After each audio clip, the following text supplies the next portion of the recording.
Moins d'une semaine après le déclenchement d'un mouvement de contestation inédit et à des jours d'un grand rassemblement prévu ce vendredi sur la place de l'Indépendance, le gouvernement a annoncé la suspension des activités politiques dans tout le pays.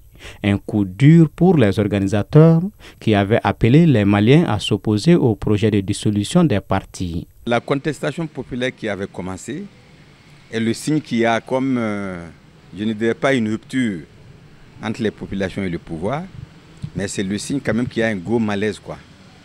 Parce que, comme je le disais, même les autorités pour lesquelles les populations votent, au bout de 5 ans, il y a comme une sorte d'usure du pouvoir. C'est pour cela qu'on renouvelle les mandats, pour demander aux gens, est-ce qu'après ces 5 ans-là, est-ce que vous faites toujours confiance à... Maintenant, la décision de suspendre c'est une réponse. Est-ce que c'est la bonne réponse? Je ne suis pas sûr. Moi, je pense que dans un pays comme le Mali, qui a 30 ans et quelques de démocratie, malgré les imperfections, on n'est pas les seuls, hein, malgré les imperfections, l'un des piliers de la démocratie, c'est le dialogue, quoi. Il faut que les gens acceptent de s'asseoir, acceptent d'échanger pour avoir les meilleures voies possibles. Est-ce que tout s'arrête? Je ne suis pas sûr.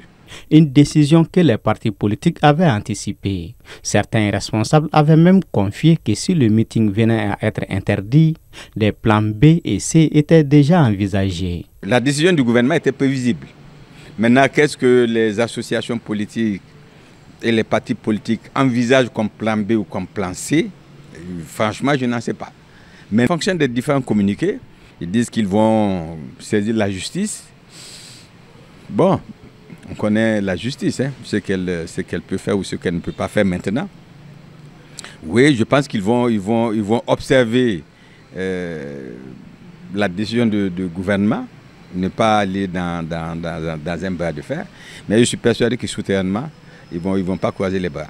Voilà, ils ont décidé d'investir les régions. Les régions sont moins sensibles que la capitale. Ils ont décidé de prendre un certain nombre d'actions pour approcher les populations.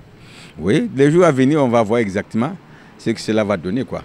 Dans un communiqué publié ce jeudi 8 mai, les partis contestataires rejettent catégoriquement la décision de suspension de leur activité prise par décret qu'ils jugent totalement illégale. Ils annoncent avoir entamé immédiatement une procédure judiciaire en urgence pour en obtenir l'annulation.